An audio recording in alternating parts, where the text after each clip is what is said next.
Good afternoon, my name is Mark Chu-Lin. Welcome to Fans Assemble, the Avengers Initiative Marvel Cosplay panel. Before we begin our discussion, I want to show a quick video which kind of help give you a summary or snapshot of some of the stuff we'll be discussing. So my team and I recently did a visit for Children's Hospital of Orange County, both for inpatient kids who are being treated along with an outpatient event. And these kids are going through a very difficult time. They got to dress up as Captain America. I'm busy watching my team and stuff like that, and I'll stick pictures with people. A few times, which just hit me, a kid just runs up to me below my knee. I didn't see him. They give me a hug. They just wrapped their arms around my leg, and they're just genuinely happy to see me. I'm just reminded, this is a chance for these kids to experience something very joyful in their lives. My first experience was amazing. I actually wasn't a member for my first experience, but I was recruited to be Tony for a toy drive that we were doing. So I had never been to one of these before, but seeing the kids and reacting with them, and the hospital staff was amazing. It really beyond words. Especially because they're going through so much, and if we can give them a little bit of a break just from real life stuff, that means the world. I remember that when I was a kid, and it was just magical. I would be on air for months, and so I hope these kids maybe feel the same way, but yeah. With Marvel having been so inclusive with their lineup of superheroes, every child can see themselves in a superhero regardless of race or gender or ethnicity. So it's always been such a great experience seeing them see themselves in you, and just, oh my God, that's a Spider Girl. I could be a Spider Girl, and then they, I'll sometimes see them, run around. We love to get them to do the little poses with us, and that's just so much fun. Everybody has time if they really make it a priority. You have time to watch TV. You have time to go to the movies. Everybody at least has an hour or two that they can give back. If everybody gave back just a little bit, the world would be just that much better.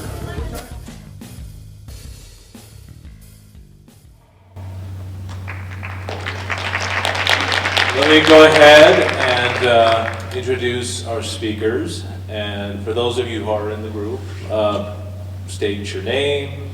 If you have a position in the group, just know what that is. Maybe your outfits in the club. If you're one of our organizations we have the pleasure of working with, please also state your position and what that organization is.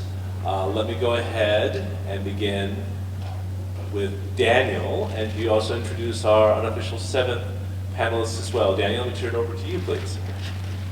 Thanks, Mark. My name is Daniel Trevizo. I've been a part of the Avengers HQ, Avengers Initiative, for going on, what do you say, about 8 years, maybe? It sounds, give or take 8 years. And I started cosplaying, just basically building suits. First one was an Iron Man suit. Next, I progressed and built a Hulkbuster suit. So just happy to share my hobby and give back to the community. That's an important part of who I am and the job I work for. My full-time job is a fire captain for Los Angeles County Fire Department.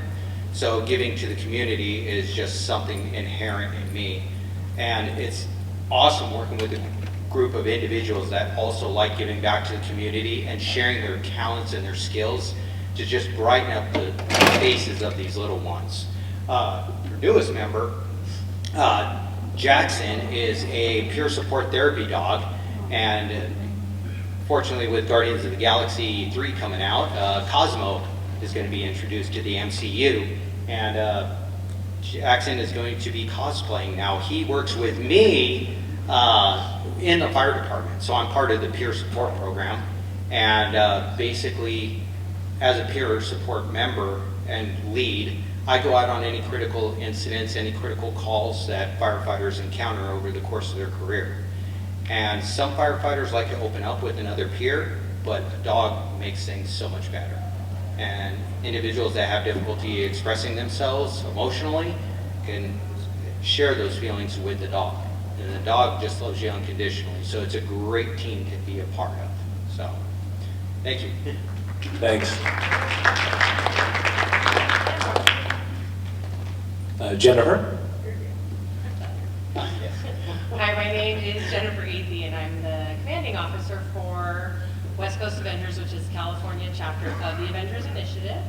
I have been with the group almost 5 years. It'll be 5 years this year, I believe. Maybe 6. COVID time doesn't exist anymore. I primarily cosplay as any version of Peggy Carter that I can get my hands on. And I also sort of like some villains, so I love Agatha Harkness from WandaVision, and Disney Evil Queen is another one that I'm getting ready to roll out. She's obviously not Marvel, but she is marvelous. And I just, yeah, we're all very punchy, but we're also very happy to be here because we love to go out into the community and make people's day a little brighter, bring some comfort to someone who's maybe having a rough time of it. I had a baby that was born prematurely, and obviously a superhero visiting her wouldn't have made an impact on her, but I've been able to visit back to that same hospital that took care of her for us and helped her survive and thrive and grow. So that meant a lot. And it's good to be able to go and to be able to give back that way.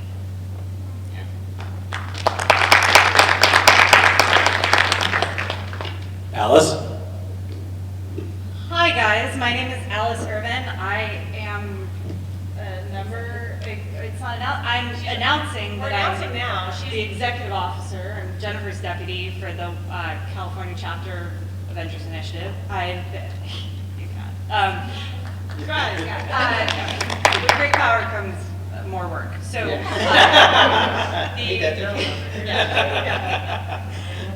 so I have been volunteering with the Avengers Initiative at a larger scale since 2017 when I joined the East Coast Avengers.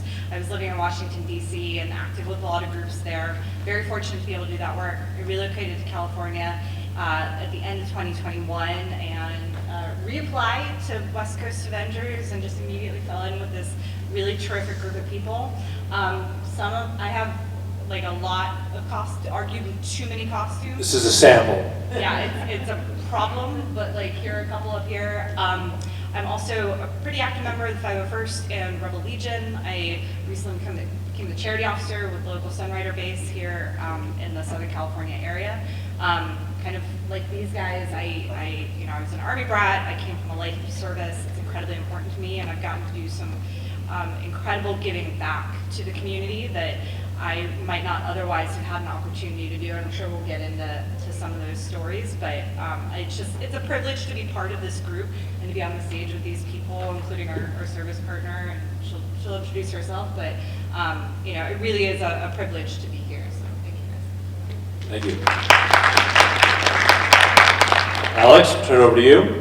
Hi, I'm Alex Cherry. I've been with Avengers Initiative and West Coast Avengers for I think around 2 years now. I started out with another group called Kids Can Cosplay during the pandemic, just trying to find a way to be more involved and a way to kind of bring a new life to cosplay. I've been cosplaying since I was 13, but it's really fun to go to conventions and to dress up, but I wanted to do something else with it and feel like it could take on another life. And so getting to go to these events and meet families and meet children, especially during the pandemic, it was really impactful.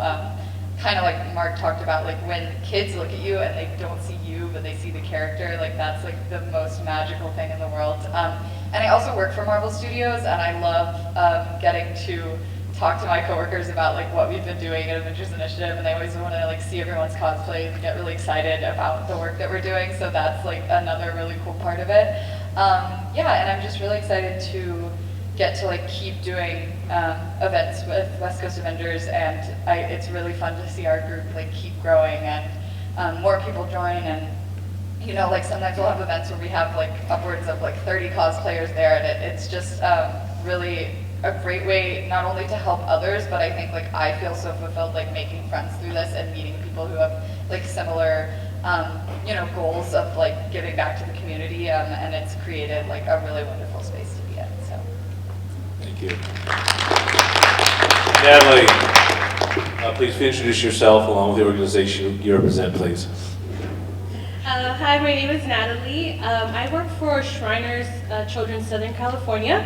We're located in Pasadena, California, and my job at Shriners is I'm a certified child life specialist, so I provide psychosocial support to patients going through any type of procedure, just hospitalization, and basically easing anxieties, fears, just helping them understand what's going to happen in a developmentally appropriate way. And part of my job is to have visits like Avengers Initiative come and see the patients.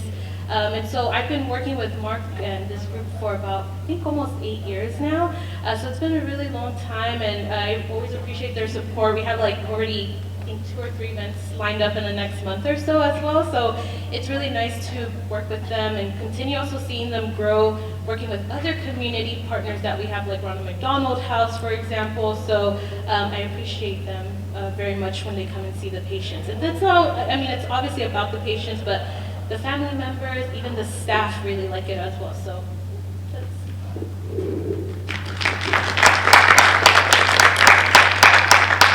Thanks, and I should introduce myself.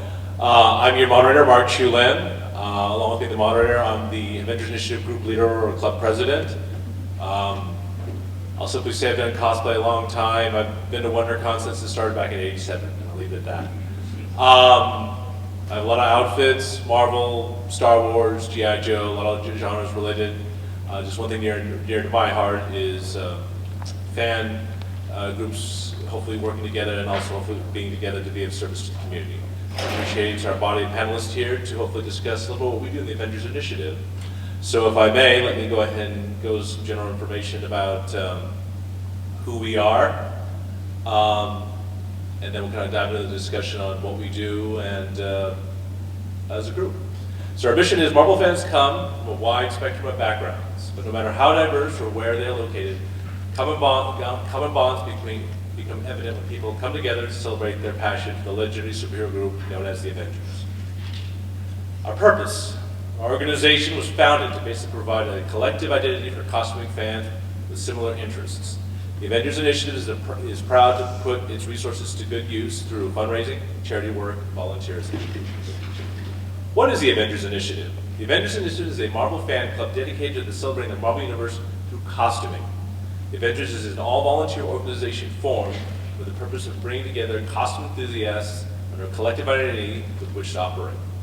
The Avengers seeks to promote interest in Marvel through the building and wearing of quality costumes and to facilitate the use of these costumes for Marvel-related events as well as contributions to the local community through costume charity and volunteer work. What can the Avengers do for me? There is nothing like a group of superheroes or villains to bring attention to an event. The Avengers Initiative works as a group to create a real-life experience with a wide array of professional-grade costumes and props. Our group standards help to ensure a high level of professionalism in both actions and appearance in quality events. Does the Avengers Initiative charge for its appearances? While we do not charge a fee for appearances, public or private, we encourage donations made to your favorite charity in the name of the Avengers Initiative. If you do not have a charity of choice, our group would gladly provide a list of some that we support. Examples include Ronald McDonald House, Make-A-Wish Foundation, and Shriners Hospital for Children. Is the Avengers Initiative part of Marvel or Disney? The Avengers Initiative recognizes it holds no claim over the costumes and characters it portrays. Our organization acknowledges and respects that these characters are owned by Marvel Entertainment and its parent company, Disney. The members of the Avengers Initiative acknowledge and accept that while in costume, we represent the Marvel Entertainment brand and will do so professionally and responsibly at all times.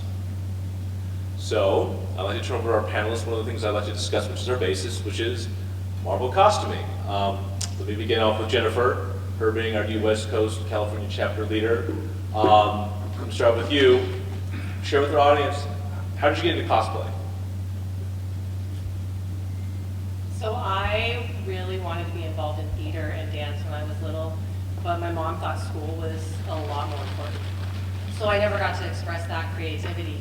And when my daughter was 12, she wanted to start cosplaying, so I helped her And then I would tell her about the one time I had cosplayed before, which was I went to an X-Files convention as Dana, which was where I met their dad. So, you know, that was, the kids were like, oh, you know, they thought that was so cool. And so, you know, she was getting into it and stuff, and I kind of watched her, and she's like, well, I went to this convention, you want to see my pictures? And I was like, that's cool. Isn't that cool that your mom lets you do that? Like, so then I was like, wait a minute, I'm a grown-up, and I make my own money, and my mom can't tell me what to do anymore. So I started looking at characters I might want to cosplay, and we watched Captain America, the First Avenger, and I was like, zing, there she is, Peggy Carter, because she just is a strong and independent character, and she doesn't take any crap from anybody, and I was like, yes, this is what I want to do. So I started, my first costume was put together from the Goodwill, really. It was just like a closet cosplay of Peggy, and then I found people who could make costumes, and I paid them a nice amount of money to do that for me, and then that hasn't stopped. But yeah, I really have enjoyed that, and I've started teaching myself how to sew with videos and some help from friends, which is always an adventure. Sometimes I'm just like, screw it, I'm going to do this because it's going to look fine, guys, it'll look fine. I was finishing something for my costume yesterday at midnight and the night before. But yeah, I just really am enjoying it, and I'm able to finally tap into that creative part of me that was kind of pushed down for so long. So that's why I got started. Thank you. Alice, what about you?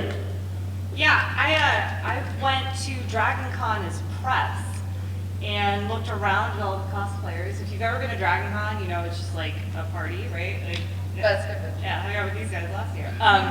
Best convention, definitely a party convention, a very cosplay heavy convention. And I remember sitting, I was writing for a video game website at the time, huge gamer, and I remember sitting after each panel and like writing everything up and looking. There's an enormous Dragon Age group. So shout out to my Bioware fans out there. There was like every character from Dragon Age was in a group, and they were having so much fun and just embracing this thing that they loved. And I thought, wait a minute, I'm doing the wrong thing. Those people are having I remember that thought. Those people are having so much more fun than I'm having. And so I went back the next year as a cosplayer. That was about 10 years ago.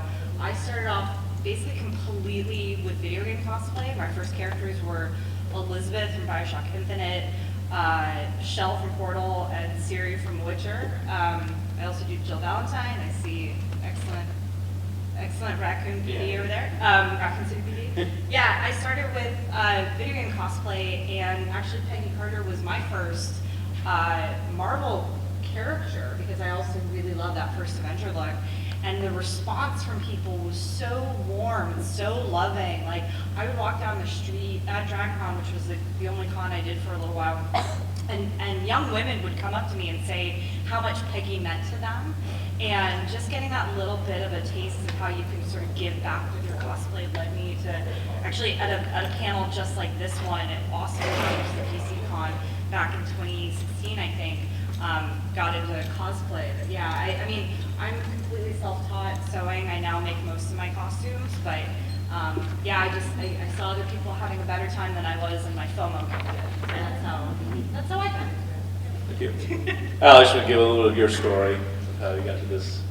Yeah, I also started going to Dragon Con. I've been going to Dragon Con since I was like 13, and the first couple of years I just like wore like nerdy t-shirts and stuff, but then once the Avengers came out in 2012, I wanted to cosplay Black Widow, and that was my first cosplay, so it was just like a, like a Halloween store costume, but I wore Black Widow, and I like dyed my hair red. I was like, wanted to become the character, and I think it, like, especially as like a teenage girl, it was like that sense of like escapism and like fantasy and like getting to be someone that you're not. And I remember like vividly this like 5-year-old girl, and this was like the fall after the Avengers had come out, this 5-year-old girl saw me and like burst into tears and ran up to me and was like, oh my god, Black Widow, Black Widow, Black Widow. And she was just like seeing me as this character. Like, she didn't know who I was, but to her I was that girl she'd seen on the screen that she looked up to. And that was just like a super magical moment for me. And so ever since then I've been cosplaying and going to different conventions. And some of my cosplays, like the suit, like I had like custom made, but then the cosplay I wore yesterday, I ordered all the pieces for it off Amazon on Wednesday. So like, they're like, you can, Thank you. So, you can like do cosplay any sort of way. You can buy pieces, you can make things, you can order things from people who can make them better than you. It's just really about like feeling cool and feeling like the character that you love and getting to like share that with other people. So. Thanks. Daniel, can you give us your story of how you got into this passion? Yeah. It started young. As a kid growing up, just reading comics and seeing all your favorite superheroes in paper and just wanting to emulate them. And it's like when cosplaying started out, it was the MCU that really kicked it off with Iron Man, Captain America. The Marvel Cinematic Universe really kicked it off. And obviously with all the other characters, I can't lift enough weights to be the Hulk. And I'm definitely Steve Rogers pre-serum. That's for sure. So obviously I can't cosplay as those guys, but I figured Tony Stark, Iron Man, that is something I could definitely do. Hide behind a mask, a little bit of shyness there. I could put a mask down and be able to be helpful. So I got into looking at a YouTube University, all videos of cosplayers. How do you do this? How do you figure out this? How do you sew? How do you glue these EVA foam pieces together? And slowly but surely started assembling what resembled a Mark 7 Iron Man suit. And of course, after you wear it out for your one day for Halloween, it's like it sits in the corner collecting dust. And luckily through the internet, I was able to find Mark and his organization, and I was able to be a part of this. And it opened up a wide array of opportunities to give back to the community. My wife, who's also in the crowd, she actually got involved with Children's Hospital because she has a blood disorder. And she was talking to the phlebotomist over there who puts on, also with that charitable heart, puts on a day called Dia de los Niños over at Children's Hospital, Orange County. And I volunteered to wear the Iron Man suit and meet the kids, and we brought in Mark, and now that is really taken off. So from Iron Man, I decided to go always one next level. So then it became the Hulk Buster. And then after the Hulk Buster, then it became Groot. And, over the course of looking at different, videos and things like that, sewing, creating all these awesome costumes, just looking at other people at these cons. That's one thing. It's very humbling to see all the people that cosplay out at these conventions, because you think, oh, I'm pretty decent at this kind of stuff, and then you see somebody with a costume that just completely blows your mind, and it's like, I definitely got to do that. So one thing is just you're always trying to improve and come up with a better costume, and this year it was focused mainly on my peer support dog, Jackson, and Cosmo is now a new character, so I was able to learn my sewing craft. Although poorly, but I mean, it's still kind of passes. So that's how I got into it. Thank you. Jennifer Ellis, as officers who've helped tackle our membership roster, could you kind of share with our audience here what's involved in applying and what we look for? So we have an online form. It's very simple to fill out, and it asks just a few questions. What costumes do you have? You have to be 18 or over to join, just because we are going into a clinical setting. There are certain considerations when you're in those types of settings about privacy and patient interactions, things like that. So there's a maturity kind of thing you need to have in place.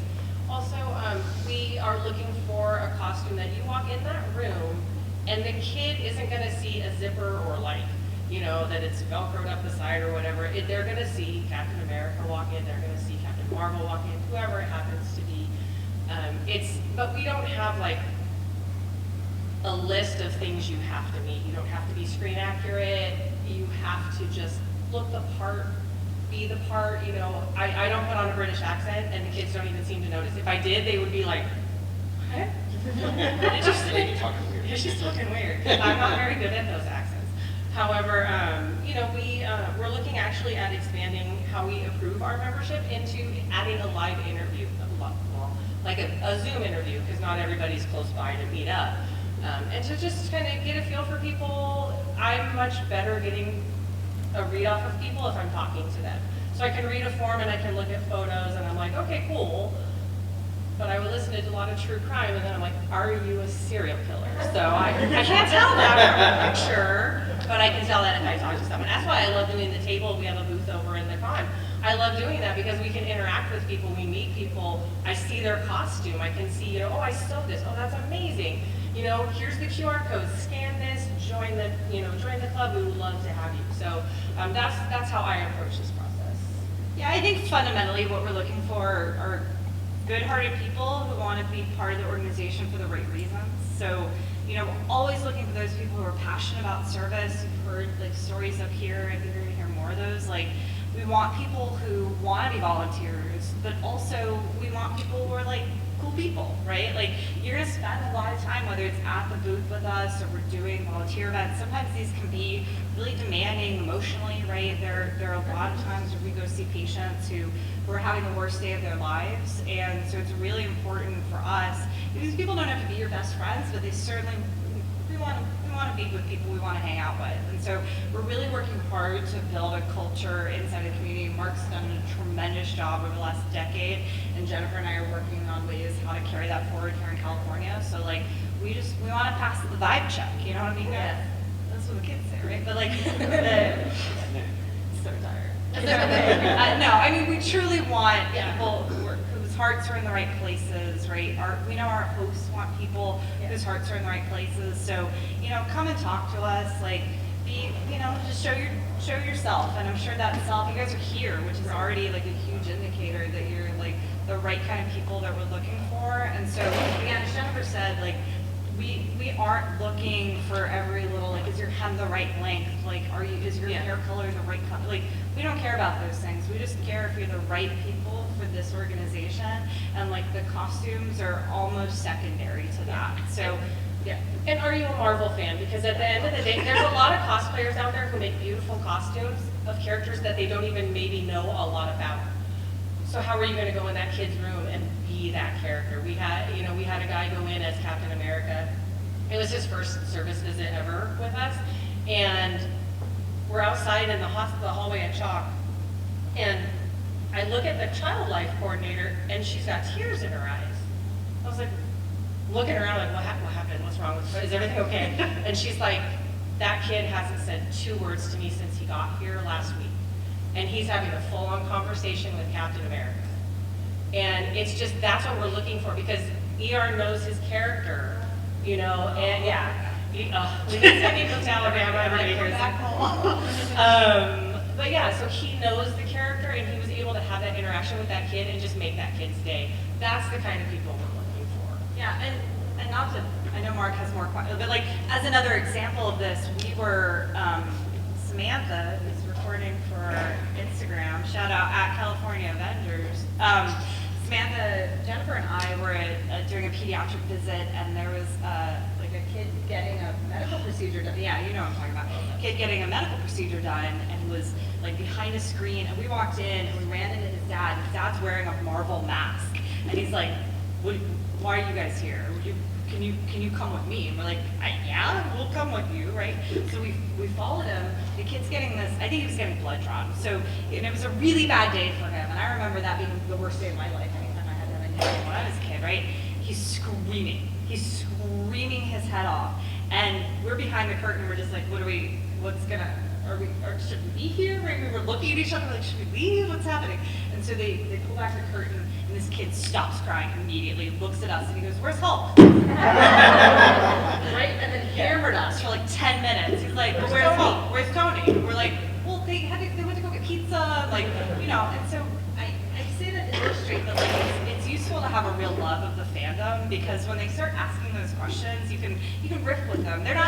We're not asking anybody to role play, but being able to hang as Carol or as Peggy or as Scarlet Witch or whatever really, really brings that extra level to the kids. And that kid was asking us 20 questions a Sunday about where Hulk was. And Tony Stark. But he stopped crying, and he forgot for those 20 minutes.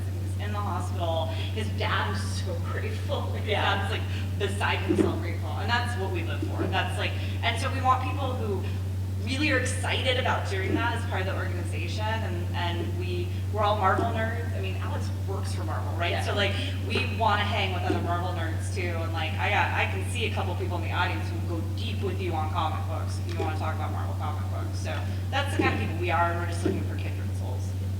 Okay, so in the interest of time, I'm going to push a little the panelists. I want to allow you the audience to ask questions. Unfortunately, we're going to have to do that outside if the panel is done, just because I want to allow the chance for all the panelists to speak. So if I may, turn back to our guest panelist from Shriners. Natalie, if you could reintroduce yourself again, and can you please explain to our audience what is Shriners Hospital for Children? Yeah, so Shriners Hospitals for Children is a nationwide hospital system. We have about 22 facilities over the US, and we actually have a hospital in Canada and Mexico as well. We are a subspecialized facility, so we only see patients who need orthopedic care. So anything from just coming in if they broke their arm from an accident to like scoliosis or rare conditions that fall under orthopedics. We also do burn care. We do prosthetics and orthotics, and we also do cleft lip and palate work as well. And so we take patients regardless of the ability to pay, meaning that we do take insurance for our patients, but we also see international families. And most of the time, a lot of our international families cannot afford care, so we actually provide those services for our patients, from a surgery to their prosthetics to rehabilitation. Whatever procedures that they need, the hospital takes care of them. We do see patients from infancy all the way to 18 years old. Sometimes I've had patients up to the age of 22. It just depends on how long they've been our patients. But that is what Shriners Hospitals is. And again, like we're located in Pasadena, but we also work really closely with a clinic that's in Tijuana, so right at the border. So a lot of our patients also come from there. We have very generous volunteers, Shriner volunteers actually, that are able to transport our patients from the border or sometimes from Las Vegas as well, so they can have the care that they need at Pasadena. Thank you. So Natalie, I'm very grateful we got to know you these last several years. Okay, maybe I got for a second. For people who want to volunteer for facilities like Shriners, what is the volunteer process for your organization?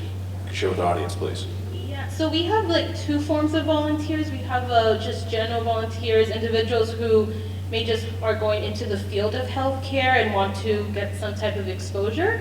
But we also have community volunteers as well, just like the Avengers Initiative. Those would be what we consider group visit volunteers. So that could be anything from our pet therapy program. We even have a mini therapy horse that comes to the hospital as well. Again, Avengers Initiative, 501 First, just the various community services that come to the facility. Like I mentioned, I met Mark about 8 years ago. At that time, it was a very new role for me. So I did not know what to expect when Mark called me and said, yeah, we're just some people that dress up in Avengers costumes. And I was like, okay, well, why don't you come to the facility and let me see what this is about. So yeah, he came, we met, showed me pictures, had worked with our sister hospital in Northern California in the past. And so just already having some type of background allowed me to just kind of build that trust. And it's been nonstop ever since. Like I mentioned, it went from maybe like 2 to 3 events a year to sometimes like, I don't know, maybe like 5+ events. So, or even sometimes more, just like I said, we have 2 or 3 this upcoming month. So it's been, again, volunteering just depends on how you're coming into the facility, whether it's general volunteering or community service type of volunteer. But we do make sure that all of our volunteers are background check. There's certain regulations still because of COVID in the hospital settings as well. But for community facilities, we usually rely on someone like Mark, Jennifer, Alice to kind of give us information about their volunteers to make sure that they're allowed to come to the building. So just asking us like what our policy and regulations are, providing them with that information, and then just getting processed to come to the facility. But also really making sure that anybody who comes to the building is following all of our rules. Because that's very important. Since we do work with a very vulnerable population, we want to make sure that everybody is following the rules, and I've never had an issue with anyone in the past. And like I said, it's just a really great relationship that I have with them. Thank you very much.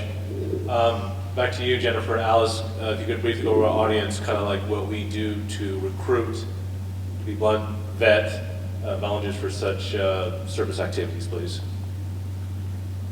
Polygraph. I'm not above bribery. No. So we post on Facebook when we have all the information into our. And it's member only. It's not a public thing. Yeah, I was getting there. To our members only group, and let them know these are the details of the event. This is how many people we need. We ask that people list a few costumes, and then we would send that list to Natalie and say, do these costumes fit your needs for that day? Okay, you're going to be Carol. I'll be Peggy. Alex is going to be Alex, and Alice is going to kill me. She's going to be Spider-Gwen. So, you know, we do it that way. We let the facility decide. That makes it a lot easier on us as leaders, so we don't have the same people always in the same costumes, because in our view, nobody owns a character. There may be a character I identify with more, but I'll dress up as whoever you need me to dress up as. If I have the costume, I'll put it on. If it's to make the kids happy, I don't care. So, and then we work with our partners to see what they need from us. Yeah, there's sometimes requirements related to like flu shots or other vaccines that you need to have before you can go into the setting. We are still wearing masks in most of those settings currently, so we do have to follow the regulations provided by our partners, and that's for the health and safety of the staff and children. So we always make sure to follow that to a T. And sometimes there's a special request from a facility. We have a child here, we have a family here, really loves Spider-Man, and we'll try to make sure that we get Always Spider-Man.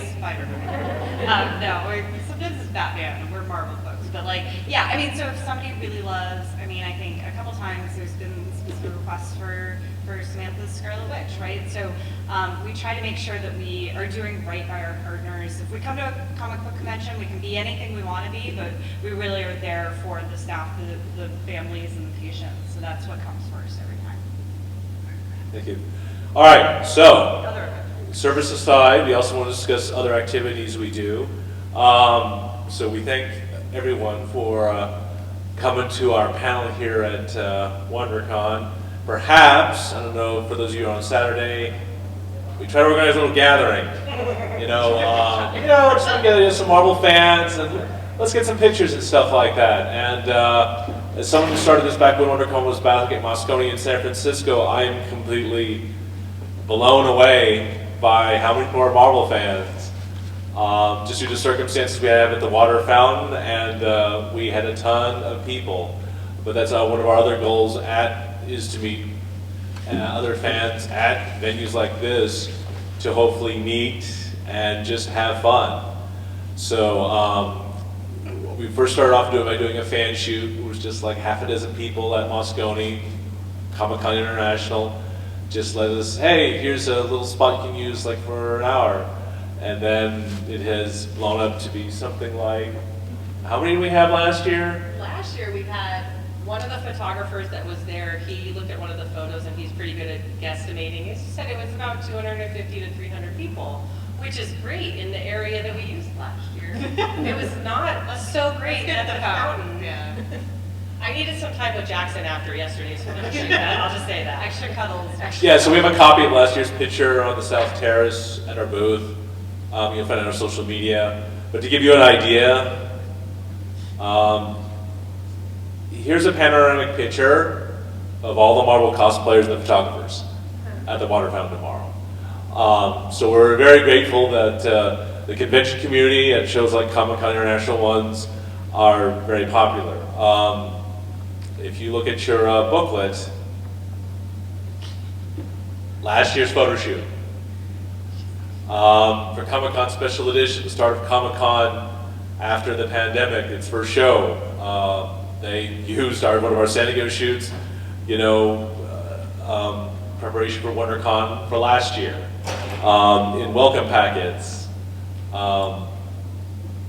We've been lucky to draw enough attention to convention attendees where, we are part of, a focal point for a lot of fans and even media outlets to kind of check out, hey, what's going on at Comic-Con? What are all these people doing here? And stuff like that. We're grateful for that. So along with the service component, we definitely like being around the community and a convention venue like this we're grateful for the opportunities to do stuff here. Comic-Con also is a museum over in Balboa Park. Some of us have gotten to do stuff there. Last year being Spidey's induction into that Hall of Fame. We appreciate really Marvel and Disney to just share the festivities. We are very grateful to just go with convention goers and fans and help celebrate this. So if I give a chance for someone like, let's say Alex, like, you know, you mentioned you work for Marvel, you attended shows. I mean, what do you take of this whole convention or activity thing along with you dressing up also in this genre that you're a part of professionally? Yeah, I mean, it's really cool to, I think like the most important thing for me working for like some place like Marvel is like, I want to be a fan, and then I also want to get to like be a part of like making it, and that's like the funnest part of getting to be a part of this group is that I get to like go do my fan thing with you guys, and then like when I get to work it's like a little bit more serious, but you know, I think like one of the really special parts of, especially about this group, is that there's not like a really strict, there's not like a strict requirement of like, oh, you have to be here every weekend, like doing this with us and like dedicating like every ounce of time that you have. It's really about like, oh, like if you can show up, wonderful, and show up when you can show up, and everyone's like so happy to see you. And I think like that's really important. It's like sometimes I won't be able to do an event for a couple of months, but then when I show up at the next one, like it's like coming home again and like seeing everyone, and it's like no time has passed. So I think like that's like the best thing about being a part of this group, and you know, getting to just like, yeah, be fans together and also be cosplayers, and like some of the people in our group work on it almost to a professional level. Like they sell costumes and they make costumes for other people, and I've learned so much from people in the group about that too. And so it's kind of going back to what you said about like, we want these to be cool people that we like hanging out with. Like we really do like share a lot of other pieces of our lives together, which is really cool. So thank you. Alice, the two of us have gone to Dragon Con. You have also said that's what I think was your start for this. How do you, now that you're part of an actual group, what are your thoughts about kind of doing all this stuff now? Especially this, I know this weekend's been exhausting, so much effort coming out. What are your thoughts? I was at a data and analytics conference for work all week, and then we'll straight into this. But I'm an engineer in my daily life. So Alex actually said this earlier. You know, and I talked to people about it all weekend too. So many of us have costumes that we're really passionate about. Or David, you were talking about wearing Halloween, and that, you know, 20 years ago for a lot of us that might have been like the only time you were wearing a costume. But we've put a lot of time and energy into a lot of these costumes. And one of the really great things about belonging to one of these groups is like, you know, even if you go to all the conventions, there's still time left in your week to cosplay. And if you're crazy like we are, this is a great opportunity, not just to give back, right? That's absolutely the most important thing. But like, I don't know, if I haven't cosplayed in a minute, like my costumes start to like yell at me from the closet. And so we have this opportunity to use we'll talk about it afterwards, but like we have such a great opportunity to spend so much time we've invested. If you haven't stopped at booth to see Daniel's tremendous builds, he mentioned his Groot and his Hulkbuster, come see them in person. They're really stunning, and like obviously see, Jackson's asleep back here, but come see Cosmo afterwards. But like, you know, we invest. We'll be outside the lobby. Yeah, we invest so much in these costumes, and this is such a great opportunity to continue to use them. More than just if you just go to DragonCon, you just go to San Diego Comic-Con, you can use these costumes year-round to really do great stuff, whether it is kind of these like more promotional things or the service events as well. It's a great way to justify what you can and do spend on a costume. Because that's true. Yeah. I don't talk about numbers because they're not important at the end of the day. And also our service requirement is one service event a year. Spend an hour in our booth, you are good for the rest of the year. It's March, you're done, good job. Please do more than that, of course, but if that's all you can do because you have a busy schedule, because I know, you know, your schedule probably isn't like Monday through Friday, 9 to 5, you may have some outside times. I have a life outside of cosplay and my full-time job too. I have other things I like to do. Firefighter, talk about a schedule. So, yeah, we're gonna get Natalie into cosplay. Yeah, we're going to happen. It's gotta happen. So, you know, that's all we ask you. It's one service event a year. such an easy thing to do, and once you do one, you're like, oh, when's the next one? Because it's such a great rush. Yeah, we only require one. We welcome you to do them all. Yes, Yeah. so, or at least more than one. Yeah, I don't know about all of them. You are welcome to do as well. We had 5 events over 2 days last December. I Yeah. don't need you to do all of them. You don't need to, but if you. But Mark did, If so. you, yeah, I think, yeah, a lot of us do a lot of them. Yeah. And so if you have the kind of energy and time to want to do a bunch, this is also the group for you. Yeah. You will have a lot of opportunities. Thank you. All right, to quickly wrap, kind of the cherry on top to wrap up our discussion. One of the things I want to share that I'm very grateful that our group's been able to do is be involved with Disney and media events. So it started with several years ago when the half marathon did involve Marvel characters. They invited out as fans to help support the runners. So I appreciate that. I hope now that Run Disney has restarted, we get to do that again. But another thing we've gotten to do as fans is attend the media premieres. And I want to kind of go over some of that in terms of just, our chance to luckily check out some of these great Marvel media events where we get to not only see these films early, but meet some of the talent, both cast and crew put it together. I want to kind of, definitely just share and also have my panelists just kind of go over just our ability to attend these very cool events. Natalie, I appreciate the ability to take you one time. Thank you for your service to the patients and Shriners. What was your impression of that event you were the go-to back in the day to see a little bit of Marvel craziness, media-wise? It was crazy. No, it was a lot of fun. It's just a lot. You see a lot of people, obviously fans, and just how they're so involved. Everybody knew each other too, so we were saying hi to each other. But no, it was a lot of fun, and I think it was for Black Widow. It was Black Widow, yes. Yeah, Black Widow premiere, and I had a lot of fun. I thank Mark for taking me, and then I got to see also just people who come to the hospital and do visits too, so that was really nice. But just to see the community and just being able to experience something like that, that's really cool. So that was my experience. Thank you. Alex, you've been to some of these as a guest, but you also work. Yeah. What are your thoughts? Well, I gotta say thank you, Mark, because I am a lowly assistant at Marvel. Not saying that being an assistant is lowly, we do hard work, but I don't get invited to the premieres as an employee. So I find my other way to go with this group, and I think it's really magical to see everyone at work the day of the premiere, and they're like, "Will I see you tonight?" And I'll be like, "Yep, I'll be Spider-Man in costume." And it's really fun to get to see people that I know that have worked really hard on these movies at the premieres, and get to congratulate them for their work. And a lot of people who attend the premieres, cast and crew-wise, love seeing us because our job is to be there and be the hype people and be the fans and be excited. And I think they love having instead of an intense reporter shoving a microphone in their face, they love seeing fans who are legitimately happy to see them and just want to have a conversation with them. And it's really a really magical privilege to just get to be the first fans to see something outside of the sphere of the company making it. So it's been, I think I've been to 8 or 9 premieres, and they're all such a fun time. Thank you. Alice, your quick thoughts? Yeah, I'll just say really quickly that it is absolutely a privilege, and I've only been to a couple. It was not something that was even on my radar when I was on the East Coast. It's got a hard stop there. I can stop talking there. Yeah, we should always approach it with gratitude. It's something we as a group are very grateful to be able to do. Easy come, easy go. So we just like to celebrate them and take them as they come. But we are tremendously privileged. That. Very quickly.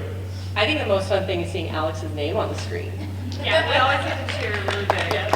Thank you. So, thank you all for coming here. If we respect for the next panel, be on top. We wrap it up. This panel will be documented for a reference. roadtothecon.com. Road to the Con is also on YouTube. We'll have it on their channel at some point.